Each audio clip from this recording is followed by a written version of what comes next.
It's Kirsty here from My Home Truths. For the last Challenge of the Week post for the year, I'm going to have a break because, well, for a few reasons. One, it should be good to have a break. I should lead by example and look after myself at the end of the year.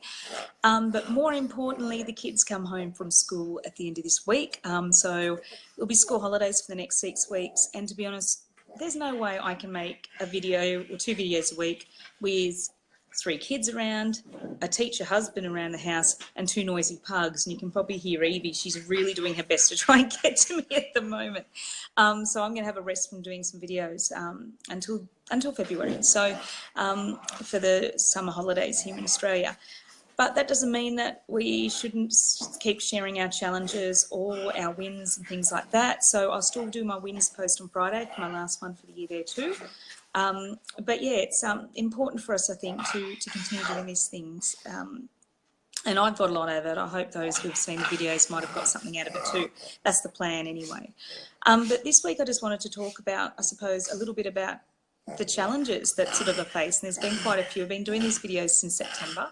And I've enjoyed doing every single one of them. They're a way for me to process my own thoughts and feelings as well. So I hope they're probably more useful for me than they are for you. Evie, hello. Evie's coming to the photo now. Good on you. Just go and mess up everything, hey? Thank you. I'm going to have to hold this here now. Get down, get down, get down. There you go. Live TV, there you go. Live video, what do you do? So I've had a lot of challenges this year. And it hasn't just been pugs trying to get in on my videos either. You know, we've had challenges with the kids. We've shared challenges about travelling as a special needs family, particularly as autism families. Shared getting ready for the holidays and what we can do for school holidays to stay sane. Talked about behaviour issues. Talked about Christmas and getting ready for the silly season with all the stresses and hassles that we have there. And then there's the things that we've dealt with ourselves, sort of as carers. So making connections with others, finding time for ourselves, making sure we are caring for ourselves and doing something for us every day. And that comes to probably the challenge that I found the hardest, and that has been prioritising me. And that's a few reasons. It's not just because I'm a special needs parent, and it's not just because I'm a parent, because I think all parents struggle with this. It goes back to my innate nature. So I have issues with prioritising myself and seeing value sort of in myself, I suppose. And that colours everything that I do. And to be completely honest, I'm never going to put myself completely in front of my children. That's never going to happen. Whenever they need me, I'll be there for them. I'll do everything that I physically and emotionally and mentally can to help them. So that's never going to change. I think what I need to do, though, is to be okay with myself and to be okay needing time and being okay to ask for help and being okay to, you know, to spend time for me as well. And I think that's what prioritising yourself means. It doesn't mean putting yourself ahead of your kids, not at all. It just means that valuing yourself and your sanity, your time, your energy, and your mental strength for you. And so doing little things every day to help you maintain that. And that's why I try and do some exercise every week. Now, the last couple of weeks, I was good for the week before last because I actually had some time. Last week was a complete schmozzle of a week. It was very busy, and this week's the same. So, but that's okay. I can give myself pause and leave to go, okay, well, I'll just get through this week. I'll do what I can. And it's little things. Like on the weekend, we went to a concert, and I've been to a concert in years. It was fantastic. But probably what I enjoyed, and I enjoyed the music, but what I enjoyed most was sitting there. I was sitting on a blanket in the sun, looking up at the sky, you know, spending time with my husband. And it was just, it was great. It was great to stop. And how many times do we do that? So I'm thinking for things like prioritising yourself, it might be just going outside and sitting in the sun for 5 minutes. You might be able to do that while your kids are having a snack or while they're watching their favourite show or, you know, while they're having a nap. You don't have to go that far away. There's little things that you can do to prioritise yourself that just gives you that little bit of extra help and support for yourself so you can get through the hard weeks. And if it's anything like mine, the last couple of weeks have been mad. You know, Gilbert graduates from year 6 today from primary school. So that's a big thing. It's a big day for him and for us, and he needs to be emotionally supported because he is really, really stressing out. You know, obviously now the reality is that he is leaving primary school, that this is the end, let alone the stress that he's feeling about starting high school. And while I need to be there to support him, I need to do stuff for myself so I can be there for him. I keep thinking back to when I had my brain meltdown 2 years ago, which initially was thought to be a suspected stroke, a mini stroke. Since then, they're thinking it was more an atypical migraine. But either way, it was the scariest thing in my life. And to have that happen in front of my son, to have him freaked out that every time I sneeze, I cough, every time I sort of say, oh, I'm tired and everything else, he is now worried that I'm going to die. It's sort of scarred him for life, and in a way it scarred me as well, because I'll never, ever run myself into the ground the same way again.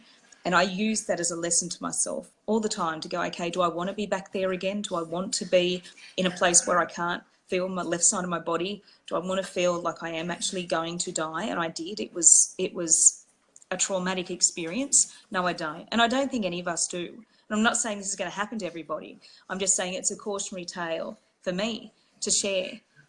Since then, I have taken myself and my needs a lot more seriously. And yes, there are weeks and there are times when I can't do what I want to do to help myself. I would love to go for a walk this week, but it's not going to happen. I've got a lot of things on. I would love to have sort of that time out, but I have a lot of work to do, commitments to meet. So in these weeks, it's almost like you have to make a promise to yourself that it is going to happen and you're not forgetting yourself. And it's so normal, you know, and you should be, as I said, putting your kids first. We have to. We're parents. That's what we do. But we can't do that continuously without refueling ourselves. And I think in the end, that's what prioritising yourself comes down to. Ideally, it is taking action. Ideally, it is giving yourself time. It's doing stuff for yourself. It's finding time to rest and recharge. But equally importantly, it's also allowing yourself to go, okay, I can't do it right now. But that's okay, because I'm going to promise myself I am going to do it here, and not forgetting your own needs. So I think because sometimes it can be just equally as hard trying to find time for yourself when it's just not possible, or beating yourself up because you're not looking after yourself because you are so busy. Look, reality in life is there are going to be those times, those weeks, like the weeks I'm in right now, where it's not going to happen. But what you can do is you can think about, okay, well, how can I actually make this up to myself? And I suppose it's that conscious effort of not forgetting you as a person.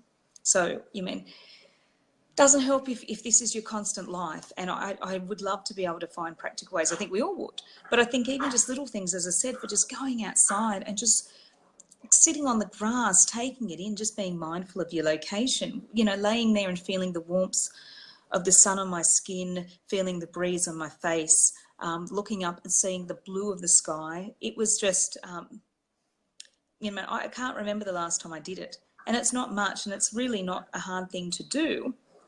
But in our busy life, it's not something that we do all that often. So little things like that might be what you can do. You mean, it doesn't take you away from the home. It's not taking a huge part out of your day, and it shouldn't be, you know, impractical to do, unless, of course, you're in this northern hemisphere and it's snowing at the moment, and then you need to find something else or wait until the summer to do that. But just little things. It's just appreciating the little things again, looking through new eyes and appreciating what we have. And I think partly that is prioritising us and honouring ourselves as people. You know, we are carers, and, you know, if you're like me, you will always put your kids first. That's always what's going to happen. But I think it is just making sure we don't forget ourselves in the process. That's the most important thing. And that's why, and that is going to be the biggest challenge I think we all face, you know, forever. I know it's always going to be my challenge, is prioritising myself and my needs, you know, in this increasingly sort of busy sort of time of life.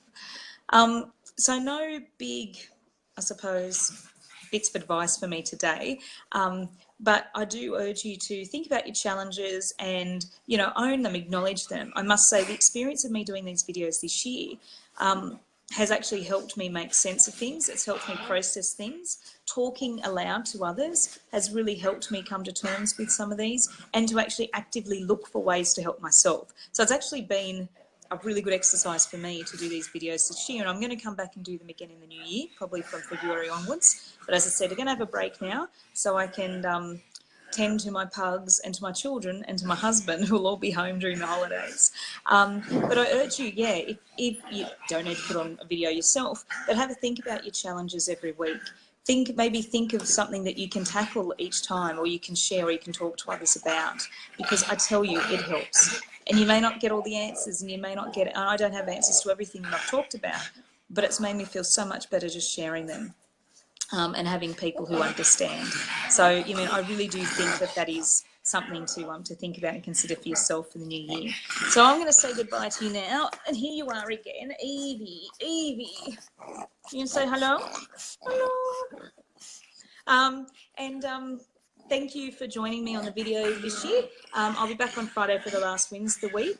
But I wish you all a lovely Christmas and New Year if I don't talk to you beforehand. I'll still be blogging occasionally. I'm not going to be doing it as much over the holidays. And I'm really trying to get my ebook finished for the Travelling as an Autism Family ebook. So that's going to be my focus and my priority in January. So I'm hoping that I can get that done and out to you early in the new year. So if you want to keep on top of what's happening there, feel free to subscribe to my email list. Subscribers are going to get some extra bits and pieces when it's released, and they'll also know first up when the ebook's ready for sale. So thank you again for joining me for my challenge videos this year, and I will see you next week. I'll see you Friday for the wins of the week, but I'll see you next year for another challenge video. So take care, have a lovely Christmas and New Year. See ya.